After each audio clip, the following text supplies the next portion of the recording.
할렐루야. 주의 이름으로 여러분을 환영합니다.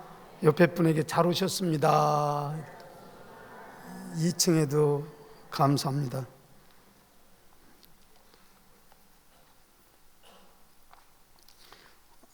올해가 상을 하나님이 많이 주시려고 그러는지 벌써 4번째 상을 이렇게 우리가 맞이하는데, 아마 그분들이 가서 창대교회 잘 좀 도와주라 해서 이 자리가 이제 빈 자리 없이 하나님이 채워주실 줄 믿습니다. 사순절이 이제 가까워오는 이런 시점에 주님이 오셔서 무슨 일을 했나, 오늘은 그 말씀을 우리가 듣는 거예요. 따랐습니다. 예수님이 오셔서 우리에게 행하신 일을 생각합시다. 아멘. 오늘 이 사마리아 성은 어떤 성이냐면, 우리나라로 얘기하면 유대 땅은 전라도 지역 정도 되고, 사마리아는 충청권쯤 되고, 이제 갈릴리는 서울쯤 되는 이런 그 지형을 가지고 있는 유대 나라예요. 그런데 예수님이 그 지형을 이렇게 지나가려고 생각하니까 유대인들은 절대 그 사마리아 지역을 안 가는 거예요. 왜 그러냐면 역사적으로 586년에 아수르의 침공을 받아서 10지파가 북이스라엘이 이제는 져가지고, 그 아수르 나라에서 어떤 혼혈 정책을 썼냐면, 그 본국에 있는 사람들을 다 여기다 놓고 여기 있는 사람은 잡아가고, 그래서 그 전체가 혼혈이 되어서 북이스라엘이 없어진 지역이기 때문에 이방인보다도 아주 정조를 지키지 않은 땅, 그렇게 해서 사마리아 땅을 아주 싫어했던 이러한 땅이 바로 그러한 땅이거든요. 그러니까 유대인들, 더군다나 예수님은 납비로 이렇게 호칭을 받을 때, 납비가 사마리아, 더군다나 그 여자 거기에 가서 말을 붙인다는 건 상식적으로 이해가 안 가는 이런 상황에 예수님이 사마리아 지역을 가서 우물가에 있는 그 여인과 더불어 대화를 하시면서, 너 나 좀 물을 달라. 그 여자가 유대인의 남자로서 어찌 나에게 물을 달라고 하십니까? 막 이렇게 하면서 놀래는 소리를 한 거예요.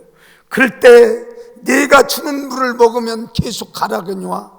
내가 주는 물을 마시면 내가 영생하도록 솟아나는 샘물이 될 텐데, 막 이렇게 하니까, 아니 당신이 아무 도구도 없이 이 깊은 물을 어떻게 길어 올린답니까?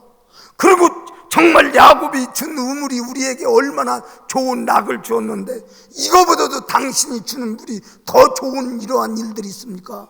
그러면서 우물과 샘물의 차이는, 우물은 고인물이지만 샘물은 솟아나는 물이거든요.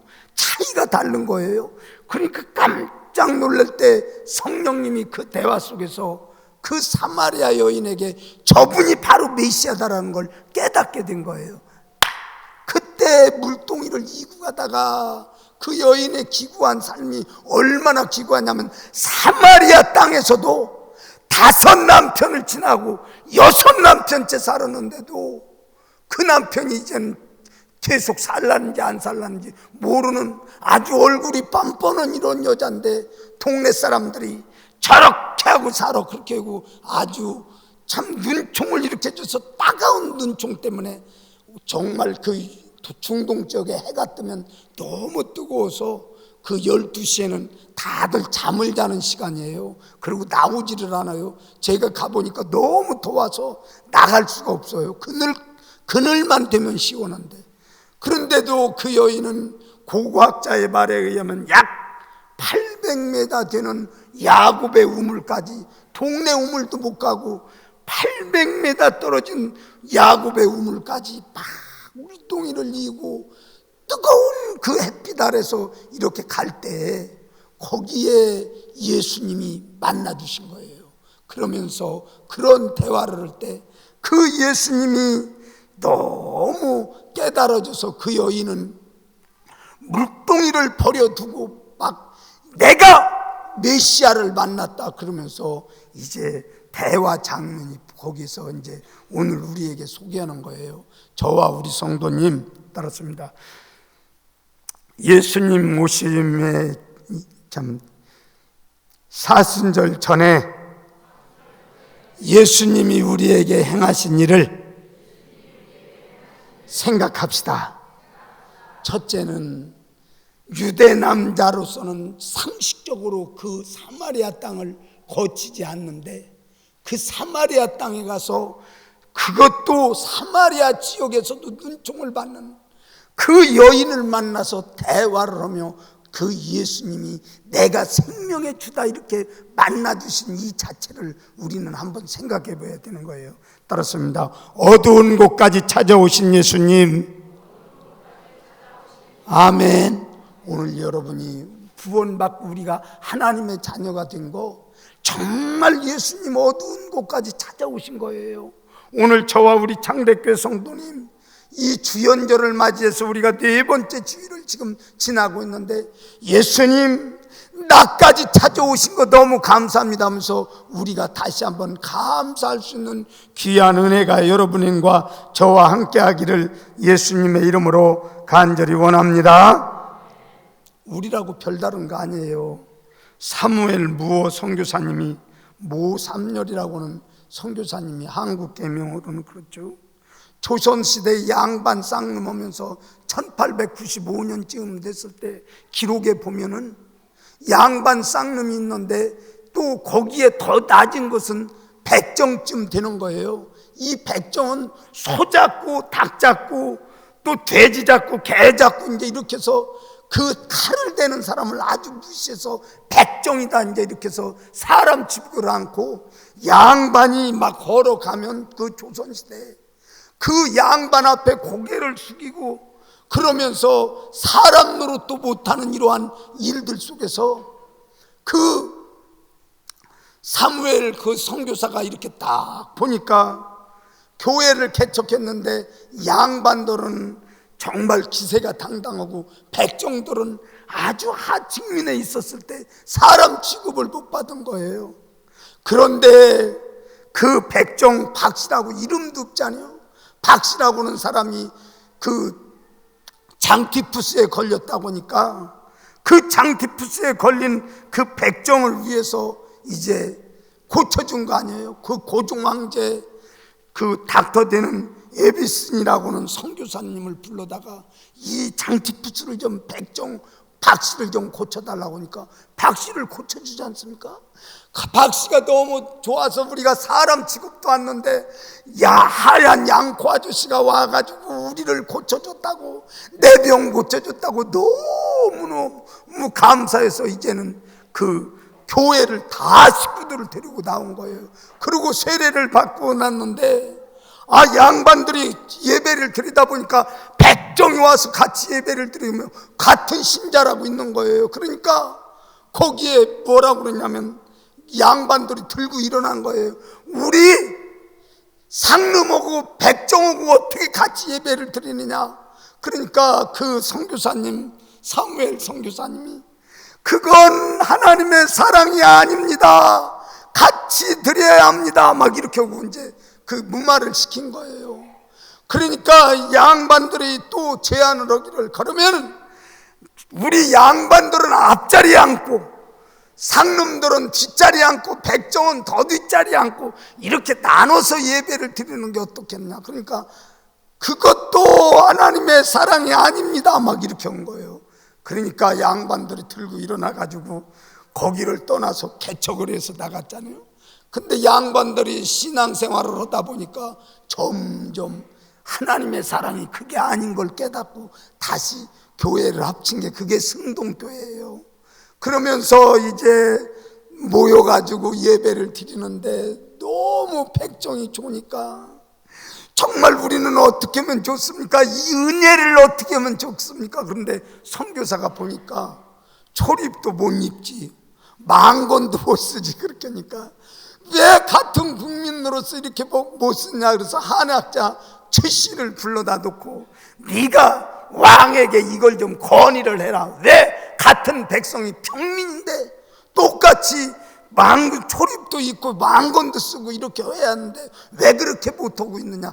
올려라, 내가 옆에서 지원을 하겠다. 그래서 그 왕에게 그걸 올리지 않습니까? 그러니까 백정들이 갑자기 망건을 쓰고 또 초립을 입고 오니까 너무 좋아가지고 그 다른 글에 의하면 그 백정이 망건을 막 벗기를 싫어하고 그냥 쓰고 있었다잖아요. 그런 기록이 있더라고요.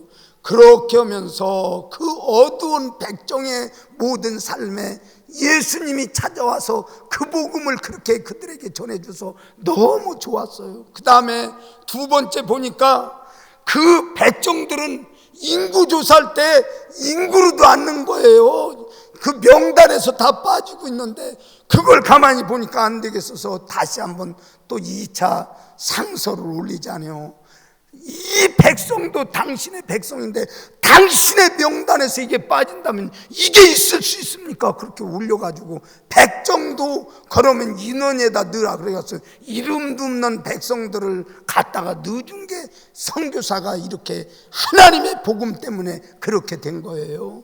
그러면서 그 백정 장티푸스 고쳐준 박씨 아들이 이제 세브란스 병원 1회 졸업생이 돼서 일본의 그 의사로 이제 첫 번째로 배출돼서 연세대학교를 나왔다는 거 아니고, 또 그리고 백정끼리 또 조그마한 자본을 도와줘가지고 최초로 은행을 맹글어가지고 백정조합을 만들어서 우리가 어쩌든 잘 살아보자. 그래서 백정들이 거기에서 사람 노릇하고 은행 만들어가지고 자기들끼리 복지를 하고서나 살았다는 기록이 우리나라에 100년 전에 이게 일이에요. 이게 오늘 저와 우리 장대교회 성도님 따랐습니다. 예수님은 찾아오셔서 어두운 부분을 비춰주시고 사람처럼 살게 하셨습니다. 믿습니까? 오늘 사마리아 여인만 이런 복음의 혜택을 드는 게 아니라 우리의 민족에게도 이러한 빛이 있어서 우리가 이 시간 나와서 하나님의 자녀가 된 거 이거 감사하며 이 참 고난 주간에 오기 전에 사순절에 예수님의 행적을 보면서 이 주연절에 예수님이 이렇게 오셨구나 하는 것을 다시 한번 깊은 감사가 우리들의 삶에 있기를 예수님의 이름으로 간절히 축원합니다. 따랐습니다. 예수님은 이 땅에 오셔서 영생을 주셨습니다. 아멘. 오늘 예수님이 우리에게 오셔서 정말 잘한 건 그 사마리아 여인과 대화할 때 뭘 하겠습니까? 정말 나는 궁금한 게 하나 있어요. 저 유대 땅에는 예루살렘에 예배를 드린다고지, 또 우리 조상들은 사마리아 성에서 예배를 드린다지, 여기가 맞습니까? 저기가 맞습니까? 나는 정말 혼선이 되어지는데 어디가 물어볼 수도 없고 신앙의 갈등이 있습니다. 그랬더니 여기서도 말고 저기서도 말고 신령과 진정으로 예배 드릴 때가 오나니 그러면서 자기가 메시아인 걸 가르쳐 주지 않습니까? 오늘 요한복음을 기록하게 한 목적이 뭐냐 이렇게 물어보면 우리에게 다른 것 없어요. 우리 한번 여러분이 다 성경을 가져오셨을 테니까 요한복음 20장 31절 요한복음을 기록한 목적이 여기 있다는 거예요. 요한복음 20장 31절 같이 한번 여러분이 다 찾으시면서 볼펜이 있는 분은 거기다 아주 막 빨갛게 그리든지 표시를 해놓으면 좋겠습니다. 같이 한번 합독하실 때 믿고 그 이름에 힘입어 생명을 얻게 하려 하심이라 이렇게 막 거기다가 아주 강하게 하면서 예수님이 말씀을 기록한 이유가 여기에 있습니다. 이렇게 하면서 여러분도 저도 잃어버리지 않았으면 좋겠습니다. 같이 한번 요한복음 20장 31절 같이 한번 큰 소리로 합독하시겠습니다. 시작. 오직 이것을 기록함은 너희로 예수께서 하나님의 아들 그리스도이심을 믿게 하려 함이요 또 너희로 믿고 그 이름을 힘입어 생명을 얻게 하려 함이니라. 아멘. 따습니다. 예수님을 믿고 생명을 얻게 하려 함이라. 믿습니까? 하나님의 말씀이 지금 요한복음이 기록된 목적, 다 기록된 목적이 뭐냐? 예수가 생명의 주인이다 그러면서 그분을 믿고 생명을 얻도록 우리에게 주셨다는 거예요. 여러분과 저와 이제는 참 정신 차려야 할 것이 다른 것 없어요. 이만희가 안산홍 안홍상이 또 정명훈이 이런 사람들이 무슨 생명의 주라고 거기에 달라붙어서 한국교회가 이렇게 휘청휘청 하는지 저는 알 길이 없더라고요. 사람이 구원하지 못하는 거예요. 따랐습니다. 예수만이 우리의 생명의 주인이십니다. 믿습니까? 미국이 그렇게 강성하며 6,300만 있을 때 5,700만이 예수를 믿을 때 그때는 성경의 권위가 있고 예수 말씀이 권위가 있었다는 거예요. 그것을 점점 세상의 과학적인 모든 일들로 입증하다 보니까 교회가 점점 무너지기 시작하면서 지금 앞으로 미국 교회는 이제는 넘어지게 생겼다 이런 통계가 지금 잡혀 있더라고요. 저와 우리 창대교회 성도님, 다른 이로서는 구원 얻을 수 없나니 천하의 인간에게 구원을 얻을 만한 다른 이름을 주신 일이 없다고 여러분이 분명히 말하면서 종교다원주의 이런 것들이 들어와도 마지막 시대에 주님 오심을 즈음해서 우리 다시 한번 생각해야 할 것은 생명의 주님은 따르습니다. 생명의 주님은 예수밖에 없습니다. 여러분도 그렇게 믿으십니까? 오늘 저와 우리 성도님 정말 이 주연절을 맞이해서 우리가 깊이 생각해야 할 것은 예수 그분만이 나의 생명을 주시는 생명의 주입니다. 정말 사마리아 여인에게 만나주셨던 그 예수님이 생명의 주고 메시아인 것을 그가 깨달았던 것처럼 오늘 저도 우리 창대교회 성도님도 예배를 드리다가 하나님께 영광을 돌릴 수 있는 귀한 생명의 주님이 나의 주님이라고 감사하며 찬양하기를 예수님의 이름으로 간절히 원합니다. 우리 요한복음 3장 16절 같이 한번 합독하십니다. 다 외우시겠죠? 우리 한번 노래로 해볼까요? 우리 성가대가 주역이 돼가지고 한번 큰 소리로 한번 우리 어렸을 때 불렀던 찬양, 이거 잊어버리면 안 되는 거예요. 근본이 흔들리는 거예요. 한번 해보실까요? 시작. 하나님이 세상을 이처럼 사랑하사 독생자를 주셨으니 누구든지 예수 믿으며 멸망하지 않고 영생을 얻으리로다. 영생을 얻으리로다. 아멘.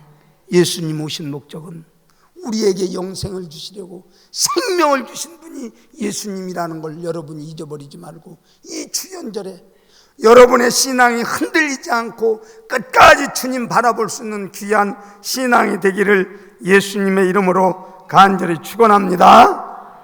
세 번째 따르습니다. 예수님은 우리에게 변화의 삶을 주셨습니다. 아멘. 그 여인이 정말 어두워서 물동이 낮에도 그 한낮에 와서 반드시 물 길러 갔던 그 여인이 이제는 변화해가지고 내가 진짜 예수님을 만났더니 그분이 메시아입니다. 여러분 예수님 믿어야 합니다. 그러면서 부끄러워서 다니지 못했던 동네에 가서 예수가 만났다고 그러면서 생명을 전한 것처럼 오늘 저도 우리 성도님도 변화의 삶이 되지 않으면 뭔가 여러분이 한번 짚어봐야 하고 나의 예수 믿고 열매 맺는 모든 일들이 없다면 우리 한번 생각하게 할 이러한 시간을 우리가 가져야 하는 거예요. 오늘 따르습니다. 만난 자는 큰 소리로 만난 자는 증거하게 되어 있습니다. 믿습니까? 만난 자는 증거하게 되어 있는 거예요. 오늘 저와 우리 창대교회 성도님 정말 본헤퍼 목사님이라고 독일 나치 히틀러에 태양하다가 이제 저는 가도라 그래서 가뒀지 않습니까? 그래가지고 그 가둔 이런 상황 속에서 그 보네포가 1945년 4월 9일에 죽던데, 그 기록에 보면은 어떤 거냐면 카라니 제독도 거기서 죽고 오스틴 장군도 죽고 장성들도 줄줄이 다 죽는 날 보네포 목사님도 이제 끌려간 거예요. 39에 이제 결혼을 헐 약혼녀를 놓아두고 이제 끌려가는 이러한 심정 속에서 거기에 있던 죽는데 모든 일들을 했던 베스케라고는 닥터가 있더라고요. 저 사람 죽어야 됩니다. 그런데 자기가 50년 동안 죽는 것을 쭉 보는데 그 보네포 목사님이 사형당하는 이러한 목매다는 이러한 일들을 보면서 이제 가만히 보니까 다른 사람은 죽음 앞에서 팔팔팔팔 떨고 막 얼굴에 새파란 그냥 기가 죽어가지고 사형장으로 들어가는데 보네포 목사님은 얼굴이 환해가지고 가더라는 거예요. 그러면서 자기가 나중에 그 의사직에서 물러난 다음에 칼럼을 쓰는데 자기가 그 자리에서 그 직장을 그만두고 이제 교회로 자기 발을 찾아 나가서 보네포 목사님이 믿었던 그 예수님이 도대체 누구냐고 자기가 거기에 나가서 이제 그 보네포 목사님을 이제 믿던 예수를 찾아서 믿고, 나중에 나를 전도한 분은 마지막에 발걸음을 옮기면서 보네포 목사님이 나에게 생명을 전해주신 분입니다. 그러면서 그의 사형장에서도 그 얼굴만 보고서도 전도가 되지는 역사가 있더라고요. 여러분, 따랐습니다. 나의 삶을 통해서 예수님이 증거되어져야 합니다. 믿습니까? 오늘 저와 우리 성도님이 예수 믿으면 뭔가 달라도 달라지는 것이 있어야 확실한 그 예수님을 증거하기 때문에 사마리아 여인만 변하는 게 아니라 우리의 삶에도 확실하게 소금과 빛의 모든 일들이 확실히 달라서 예수님만이 생명의 주님이라고 여러분이 삶으로 증명되어지는 귀한 삶으로 변하기를 예수님의 이름으로 간절히 축원합니다. 김인강 교수님이라고 한국의 수학과에선 최고의 손꼽히는 교수가 있어요. 그분이 어렸을 때 아주 가난한 시골에서 태어났는데 아버지는 술 잔뜩 먹고, 그것도 5째 아들인가로 태어났는데 술 잔뜩 먹고 알코올 중독자 되어 있고, 어머니는 학식은 아무도 없고 무학자가 되어 있고 뭔 공부를 그렇게 가르쳤어요. 근데 2살 때 그때 우리 시대만 해도 소아마비가 와가지고 너무 많이 절어서 동네에 마실을 가려면 그 비누르 부대를 깔고서나 쭉쭉 끌고 다니니까 그의 삶이 얼마나 피폐했겠어요. 그런데 재활원에 어떻게 이제 가게 됐는데 무슨 공부를 했겠어요. 그런데 거기 가니까 신실한 크리스찬이 선생님을 만났는데 아이를 이렇게 몇 자 가르쳐 보니까 수학 방면으로 아주 탁월하다는 걸 깨달은 거예요. 그래서 그 믿는 선생님이 예수님을 소개했겠죠. 그리고 너는 수학적인 재질이 많은 아이다. 너 이쪽 방면으로 가면 네가 대성할 것이다. 그러면서 수학을 가르쳐줘가지고 서울대학을 들어가요. 서울대학을 들어가는데 이제 예수님 믿는 선생님이니까 억지로 왔겠죠. 그런데 사순절 기간에 예수님이 우리를 위해서 십자가에 돌아가셨습니다. 그분은 죽은 다음에 부활하셨습니다. 영원한 하나님의 나라에 가서 정말 우리를 위해서 지금도 중보기도 하고 계십니다는 설교를 듣는데, 그전과 다르게 예배의 자리에서 그가 이제는 무너진 거예요. 그러면서 그의 고백이 뭐라고 하냐면, 정말 내가 지금까지도 원망했던 모든 일들인데 좋은 선생님 만나서 감사합니다. 또 나를 학교에서 받아준 대학의 교수님께 감사합니다. 또 나에게 어렵게 이렇게 환경을 만들어줬지만 나의 육신적인 그 부모에게 감사합니다. 그리고 또 나는 정말 가난한 집에서 아버지가 알코올 중독자로 있어서 내가 이렇게 아버지를 증오했는데 그 아버지도 나는 용서합니다. 그러면서 삶이 완전히 변하고 나중에 버클리 대학에서 수학을 전공하고 서울대로 와서 카이스트 대학에서 강의를 하고 하면서 그분 참 그 수학 선생님이라 그런지 그분 간증에 뭐라고 했냐면 하나님의 사랑을 수학적으로 표현했더라고요. 하나님의 사랑은 무한대의 사랑입니다. 그러니까 한이 없더라는 거예요. 그래서 세상의 부조리나 죄인이나 혹은 죄를 만나면 그것을 나누어 버려 흠없는 하나님의 자녀로 우리를 만들어 주셨습니다. 그러면서 아주 수학 교수답게 수학적으로 하나님의 사랑을 표현했더라고요. 또 서로 사랑하라는 실천하는 사람을, 하나님의 사람을 만나면 세상에 빼앗을 수 없는 무한대의 평강과 기쁨을 주기 때문에 상황과 아무 상관없이 우리는 무한대의 사랑을 우리가 느낍니다. 그러면서 하나님의 사랑을 수학적으로 표현했더라고요. 그러면서 그 하나님은 무한한 사랑과 무한한 기쁨을 우리에게 주셨는데 환경과 관계없이 나의 나 된 모든 하나님의 은혜를 내가 증거합니다. 그러면서 그의 일생 동안 그 하나님을 증거하더라고요. 여러분, 여러분의 모든 환경이 어떻든지 따랐습니다. 하나님의 사랑을 입은 사람은 무한한 평강과 무한한 기쁨이 있습니다. 믿습니까? 전에 박일규 목사님이라고 우리 교사 헌신예배 오신 분이 아마 공부를 잘했던 모양이에요. 총신대에서도 수학에 공부를 하고 대학을 미국에 가서 공부했다고 그래서 제가 궁금해서 차를 마시다가 미국에서 어느 대학을 공부하셨어요? 그랬더니 칼빈 대학에서 공부했다고 그러는데 거기 들어가기 상당히 어려운 대학이에요. 거기에서 공부하고 자기가 정말 한국에 와서도 교수도 할 수 있는데 저 아프리카 오지에 가서 정말 제가 한 서너 번 가보니까 그 아프리카는 우리 50년대 60년대 생활이에요. 아무것도 없어요. 부엌이라 집이라고 들어가 보면 그냥 우리 60년대 돼지우리 그냥 막사에 그 말뚝 박아가지고 이렇게 쳐놨던 그런 곳에서 맨바닥에다가 그릇 3개, 4개 있는 게 그게 살림살이 전부고 바듯이 불 떼가지고 뭘 좀 끓이는 정도로 있는데 그래도 거기에 사람들은 그것이 너무 좋아서 만족해하는 이러한 삶 속에서 그들과 더불어 살고 10년을 그렇게 더불어 살고 여기 와가지고 많은 사람들에게 이제는 거기서 10년 살다 보니까 경제적으로는 아무것도 없겠죠. 아무것도 없어도 본인은 정말 너무 감사합니다. 근데 진짜 얼굴을 보니까 감사한 거예요.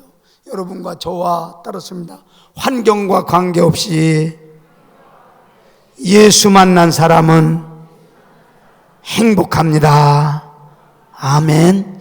이 세상을 뛰어넘는 행복이 예수 안에 있기 때문에 여러분과 저와 이제 이 땅에 사는 동안 주님 오심의 모든 일들을 행적을 우리가 살피며 다시 한번 깊은 예수님이 나에게 표현해 주신 거 너무 감사합니다 하면서 여러분의 가치관이 달라져서 주님께 마지막까지 영광을 돌릴 수 있는 뜨근뜨근한 신앙이 되기를 예수님의 이름으로 간절히 원합니다. 점점 처음에는 뜨거워졌는데 식어져 가지고 신앙이 뭐냐, 옛날 그게 그거지 그렇게 하면서 여러분이 식어져 있다면 절대 신앙은 그런 거 아니에요. 예수님 만난 사람은 따르습니다. 예수 만난 사람은 변화의 삶을 살게 되어 있습니다. 여러분도 그렇게 동의하십니까? 오늘 저와 우리 성도님 마지막까지 우리의 신앙을 주 안에서 지키는 전 성도님 되기를 예수님의 이름으로 간절히 축원합니다. 여러분의 가슴에 손을 얹습니다. 예수